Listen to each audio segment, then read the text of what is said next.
It should be, yeah. Hey, I've got more fuel. Keep pulling 2G. I've got more fuel.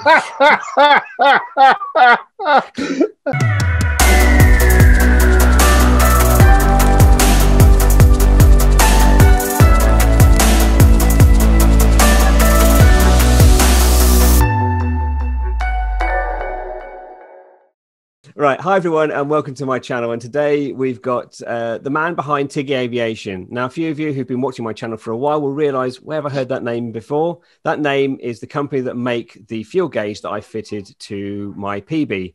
And in my checks, I always say Tiggy turned on. So I thought it'd be very prudent to interview the man behind Tiggy Aviation. And I've been very fortunate that he's agreed to do an interview, even though he's probably cringing behind the camera at the moment. So I'm going to hand over to the man behind Tiggy Aviation. Please, for those viewers that are watching my channel, please introduce yourself. Hi, Giles. I'm Mike Gaylor, and I run Tiggy Aviation, which is a part of my engineering company that I run. So it's a small part of my engineering company. I manufacture CNC machines. And as a sort of a side part of that, I also manufacture fuel gauges and aviation-related parts. So we're looking at developing also electric paramotors and things like that as well. I remember seeing your electric paramotor at Parafest. Was that back in 2016, wasn't it? Yeah, nothing happens particularly fast in my workshop, but we'll get there eventually. It will be done. It did look a masterful piece of creativity. I was really intrigued to see that, and I think it was as much in the battery technology. But anyway, we're digressing now. So I know that you fly different types of aircraft, but I've only ever seen you fly one aircraft. Can you give us a bit of a background of all the different types of aircraft you fly, or is it just that machine? Originally, I mean, it was kind of inspired by my wife, actually. My wife's big into flying, or at least she was. And originally, we went over to the States and got our PPLs. So initially, we both started flying Cessnas. And we came back from the States. Can you really?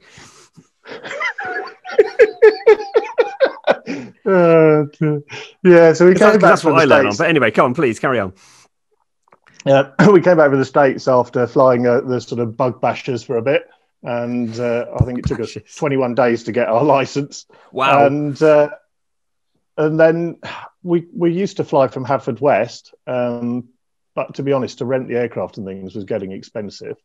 And I ran into a friend actually through my CNC business. We were making CNC machines for this chap, and he had pictures of paramotors up on the wall, and it intrigued me, and that's what got me going into that. So, yeah, and then from there, Group A aircraft to the complete bottom end of the spectrum. No, sorry, I shouldn't say bottom end. Far left or right, whichever way you want to look at it. Where it is. So you went from GA to paramotors. Yeah, and to be honest, I don't think I'd ever go back. No. I mean, obviously, you know that I've got my flying sofa. But for those that don't know what a flying sofa is, go on, Mike. Please explain to the audience what your flying sofa is. I remember seeing one of these on the cover of Pilot magazine. Sorry, Pilot magazine in 1996. When I was very, very new to aviation, it was like, and I might have even been 1994 when I was learning to fly gliders. And I was like, I want one of those, but it doesn't have any steering, does it? No. So come on, what is it? Please explain what your flying sofa is. Weird. It is a PPC, so it's a powered parachute. It's made by a company called Aeroshoot. Okay, so Wayne Kimmerlin is the UK importer for Aeroshoot's. Right. And predominantly, most of us are based around here that fly them. Right. For instance, my friend Simon, I think he's got 9 of the things. 9? Some of them hanging from 9, and he actually, I joke not, has them hanging from the ceiling like, model aircraft, but they're not. They're Aeroshoot's. Yes, all my model aircraft are hanging in the workshop. They are winched up. Oh, crikey. So they're a 2-seater. They're the only 2-seater legal powered parachute. Yeah. In the UK. For those that don't realise, just for clarity, in the UK, because a lot of the majority of the viewers who follow my channel are outside the UK, we cannot fly 2-seat paramotors with wheels. You can only fly 2-seat paramotors or paragliders. So the moment you put wheels on, there is no certified unlicensed variety, the only variety you can fly is the powered parachute, which requires an MPPL PPC. It does, yeah. So yeah, that's one of the technicalities at the moment. You can foot launch 2 people on a paramotor. You can't launch 2 people on a paramotor with wheels. It's illegal. Yeah, and it has to comply to BCAR S. Yeah. So providing it does that and you can get the thing through, it will pass. But the beauty of the Aeroshoot and the reason Wayne has managed to get it through is because the whole construction is bolted. So there's physically no welds anywhere, which makes obviously getting it through BCAR-S much simpler. So basically, it's a Fly Meccano kit. It is. It's not for everybody's taste. To be fair, it does look like. Sorry, that's very crude. Sorry, Wayne. If you ever meet me, don't hit me on the back of the head. Sorry, mate. But, it is about as aerodynamical as a brick. Yeah, but it's great. You can take your family. Is it a Rotax on the back? Yeah, it's got a Rotax 503. Yeah. For local flying and for fun, it's absolutely fantastic. I did meet Wayne actually a fair few years ago at the flying show at Telford. So he's a very, very nice guy. So apologies, Wayne. Don't kick me for that one. So anyway, we've slightly digressed, but I just wanted to get the audience to understand a little bit of your background because, again, when people know when people try and understand where people come from, generally is have they come from an aviation background? And the product that I use from Tiggy Aviation was purely because there wasn't anything else on the market that met this simplistic plug in and go style without costing a fortune. And I just wanted to sort of get that clarification that most things come out of the sort of, there's something missing there. And for you, there was no fuel gauge on a paramotor, was there? No, there's no fuel gauge on a paramotor. There was no fuel gauge on the Aeroshoot. In fact, when you look at sort of fairly small engined stuff in general, actually, fuel gauges tend to be missing. Sort of digressing a bit, there's no fuel gauges on canal boats. There's no fuel gauges on a lot of the motorbikes. Dipping a tank, but you can't dip a tank in an aircraft. Hang on a minute, we'll stop. I'll just dip the wing tank. It doesn't work, does it? For me, my double-decker bus comes with a stick, and I joke not. There's no fuel gauge. Yes, he does own a double-decker bus. This man is crazy. So it's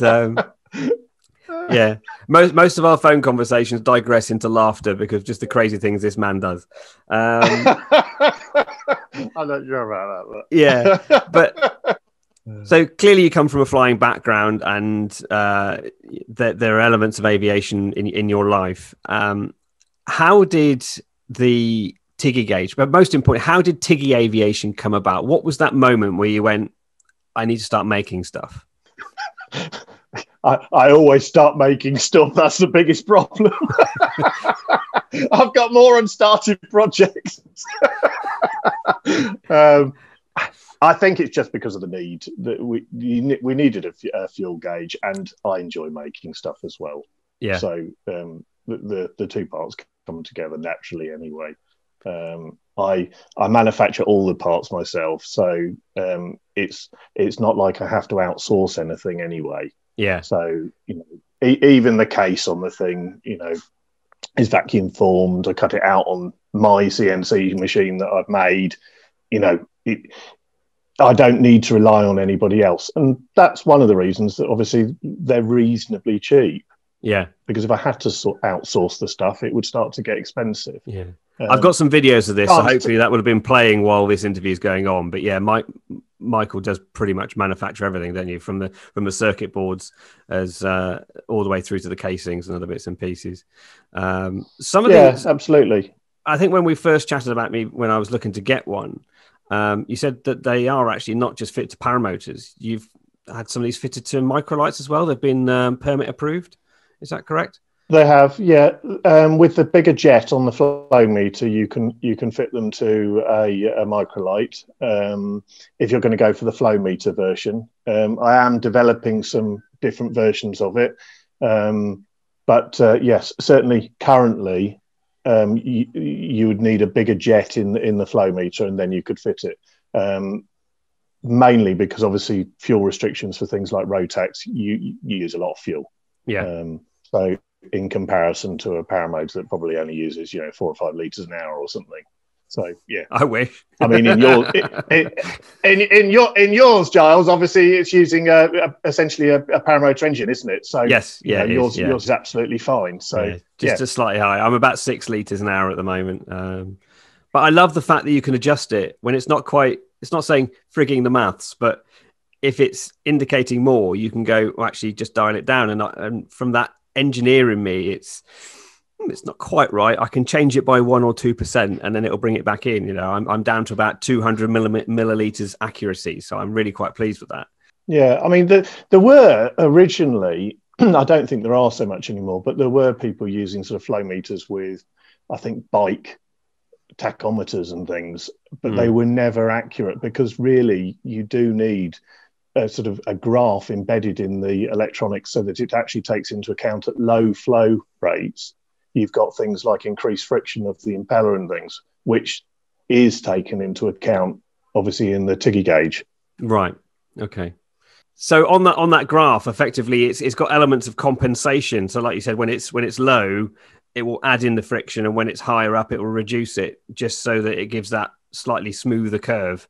Absolutely, and that's why actually there's 2 different settings that you can have. You can have high or low flow rate, and depending on which one you choose, it picks a different graph, actually. Yeah, right. And that's the reason. I think it's 1 to 15, isn't it? Being sorry for those that I'm geek, but yeah, it's 1 to 15 or 15 and above, isn't it?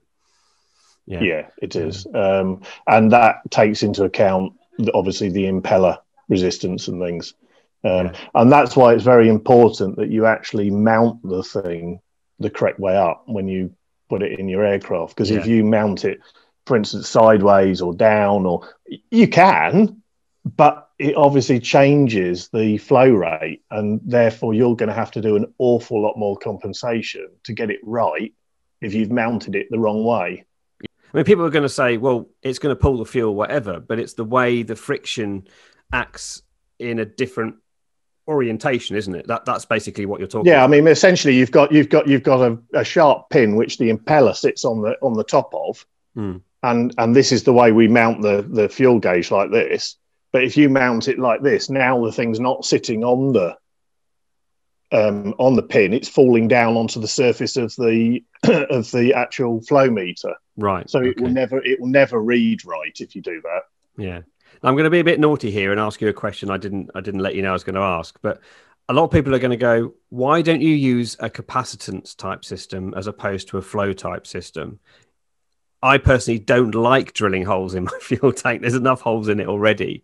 But why have you steered away from the capacitance side as opposed to fuel impeller side?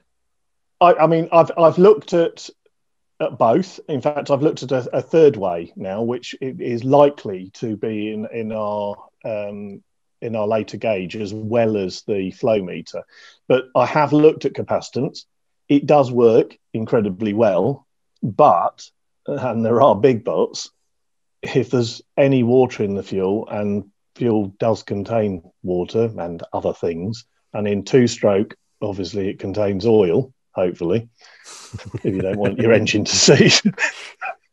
But unfortunately, a lot of the oils are actually conductive, right. And there the problem lies. And if you either have to completely isolate the probe, and even then there are issues with capacitance. And it's very prone, obviously, to interference as well, because you're looking at extremely small levels. And if they change, you'll get completely erroneous readings back. Whereas the flow meter is relatively, a safe bet, because the fuel flows past it and there's no denying that, and the impeller goes round. Yeah. The other way we have looked at is by actually measuring the weight of the fuel. And I think that's almost definitely going to be included in our new gauge as well as the flow meter. We may well have a couple of different options for flow meters in terms of jetting size as well. So unless you're pulling 6G in a turn continuously, the weight side will be okay.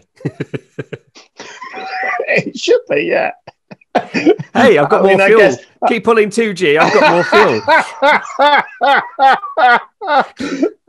I guess, looking at your fuel in straight level is always better. Yes, yeah. Well, it does take into account atmospheric conditions as well. So, it will take into the fact your altitude and things. So, yeah. One thing that never ceases to amaze me, you can go from the absolute bare basics of having a rough idea of your fuel burn from known to going, I've got 20 litres, I burn 5 litres an hour. That means there's 4 hours. No, that's 3.5 because I want a reserve. Oh dear, I've been a bit heavier in the flight. Suddenly I've got 3 hours, and never knowing how much fuel you've got. I was watching a program the other day about the DC-3s, and they have no fuel gauges. They dip the tanks and then they work it out, and we should have enough fuel. Really? For me, I like data. I like information. I like to know what my fuel burn is. I like to know how much time I've got. And that's kind of why I steered towards the Tiggy. It was giving me that information. So you've already alluded to bits and pieces in the future. Do you see the current Tiggy gauge having a regeneration? Yes. Lots of people have said, including yourself, Giles, that it's too big. You're not honest with people. Products can't develop, can they? They can't indeed. And to be fair, I would absolutely agree. It's too big. So it's going to have a smaller OLED display, which will be better battery-wise as well. It will fit in more spaces. So if you want to fit it in a Microlight or something, it can come with a bezel mount or something like that, and it'll fit into the dash properly. So yes, dare I say jokingly, with the buttons on the front? With the buttons on the front. For those that don't know, I have to lift my Tiggy up. The adjustment buttons are behind it to do all the menu settings. And so I have to lift it up every time to change it and then put it back down again.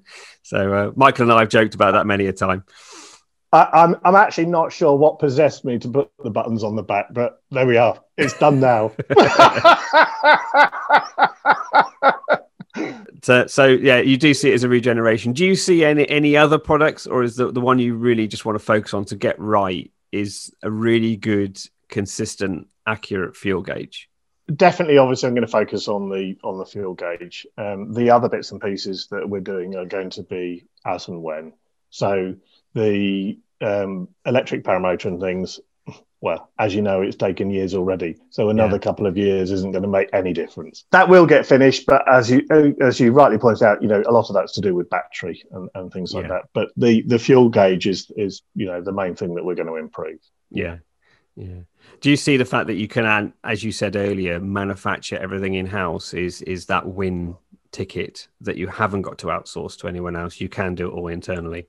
Yeah, massively. In fact, a couple of months ago, I actually bought myself an injection molding machine. So, we should be able to do, some really smart cases and things like that as well. So, yeah. Fair enough. Much to my wife's distress that I bought an injection molding machine, but yes, I did. Yeah. Okay. I think I've actually stolen my own questions out of here, but I just got so intrigued on where you wanted to go with it. But so going back to your powered parachute, I've got to ask, because it's not the natural route that most people would go, I've got a license to fly a Cessna. I'll go and find the most exposed machine possible. What made you? What was that nucleus that says, I want one of those? I'll go and fly it. Because for me, obviously, it was paramotoring, and I saw that as an extension of paragliding. The powered parachute isn't really much of an extension of anything, is it? Not really, no. So what was the point that said, I'm going to buy one of those? Come on. I think the fact that you can actually put it in the boot of your car appeals to me, and the fact that you don't have to keep it in a hangar and all the rest of it. I mean, we've got enough room here that we could keep a Microlight here. But we'll just sold one. But too many toys.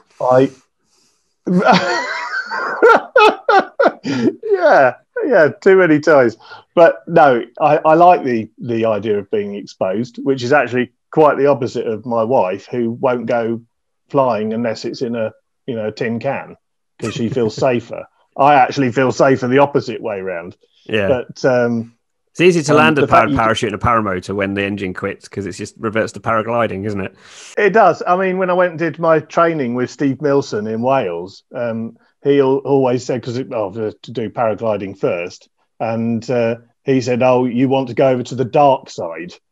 Which, yeah, I've never had a lot of interest with paragliding, actually. But paramotoring, yeah, I like the idea of being able to go where I want to go when I want to go. Yeah. And the air chute is very similar. You know, I can bung it on a trailer and off I go. Yeah. So, yeah. And you can drag it around the country without feeling you've got to fly it there. Exactly. I mean, don't get me wrong. You can go big distances as you have on your paramotor. Little distance. But for me, little distance. Well, yeah, and very fast. I did actually fly past Haverfordwest. I know where that is. I passed it very quickly. For those that don't know what Michael's talking about, here's a link. It'll be up there in the description. So go and have a click on that video. It was very good, Giles. I was suitably impressed. Yeah, I was suitably tired when I landed. Much more ballsy than I would do, but there you go. They're not balls. It's called stupidity. I don't know which one it is, but we did raise a lot of money for charity. But anyway, it isn't about me. It's about you. Come on. You just saw this powered parachute and you thought, I've got to have one. Yeah, I mean, the power parachute was down the field from me, and actually, me and the kids all went down to go and see Wayne down in the field. So yeah, shortly after that, I put in an order for one and built it up in my shed, and the rest is history. You'll have to tag Wayne in this video and see if he gets any more sales out of this. So yeah, Wayne, for you, I'll leave a link in the description for you, mate. There we go. So clearly there is.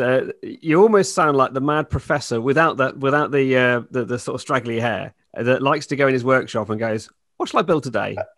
Yeah, if you go out to my workshop, you can't move in there. Some projects are started, some aren't, some succeed, some don't. But yeah, I like making stuff. So yeah. I think you said you've also got a load of fuel gauges waiting to go out the door at the moment. Keeps me out of trouble. Keeps you out of trouble. I have about 30 or 40 to go. Right. Yeah. So fair enough. Keeps you busy, as you said. Keeps you out of trouble. It does. It's never going to make me a millionaire, I can tell you that. But you do. But this is the thing I'm sort of gleaning from a lot of people I chat to, and it's great to get people like you to talk about your passion. It's come from a need, and it's come from a passion of going, nobody's doing this, but I can. I know a way, so I will, and it will benefit other people. Would you agree? Yeah, absolutely. My flying stuff my CNC stuff, or my CNC company is a different matter. I do it because I need to make a living, but my flying stuff is essentially for fun. Yeah. And hopefully, it's fun for me. It's useful for others, and there you go. Fair enough. Right, so I've sort of dragged out a lot of you about what your history of flying, how Tiggy Aviation came about, and other bits and pieces. And it's a question I always like to ask. It's a question I always kind of wanted to sort of pose to people. If money was no object, what aircraft would you buy? You're going to think I'm absolutely nuts. No, I'm not going to think it. I know it, Michael. I've met you before. The man that actively flies a powered parachute who says, you're going to think I'm nuts. No. We know you're nuts. So anyway, sorry. I wouldn't actually change what I've got, to be honest. Yeah. I'm quite happy with what I've got. Yeah. I'm not somebody who'd want a big fast jet or, it's not me. I prefer to be hanging by a couple of strings, and that suits me to the ground. Hopefully there's more than just a couple of strings hanging on there, but yeah, fair enough. And a lot of people have asked me, now I've got my MPPL, why don't you go and buy a two-seat? I'm actually really happy with the PeaBee, so I can completely relate to that. It's down to what you want out of life, not about what you can afford to buy. I prefer just being able to, for instance, I do take my kids, and I prefer to be able to take, my family, my friends and kids up with me. I prefer being able to share my flight. I think that's part of the appeal of the whole thing. Yeah. That you can get other people into the sport by sharing it. Don't get me wrong, paramotoring's lovely, but it is on your own. And you can't, although you can do a video, you can't actually share that whole experience with anybody properly. Yeah. I'm sure you took quite a few people at the PMC fly-in a few years ago, didn't you? I did, yeah. I did take a few. I've probably taken an awful lot of people up at Rutland Airsport. So, right, yeah. If anybody wants a flight, pop down to Rutland Airsports and I'll take you up for a spin. Fair enough. Fair enough. Obviously, when we're out of lockdown, because we're not going anywhere. And there's gonna be a whole year of videos when we get out of lockdown. When we get out of lockdown. So cool. Well, Mike, thank you so much for agreeing to do this interview. It's been really interesting just to sort of glean a little bit more out of you, because there's just so much behind the man that is you are just a creator. You're passionate about flying and want to make that difference to all those that fly in a small way. And it's that small piece of engineering which I think will aid and help many more in the future, especially when you can fit it somewhere smaller. Yeah.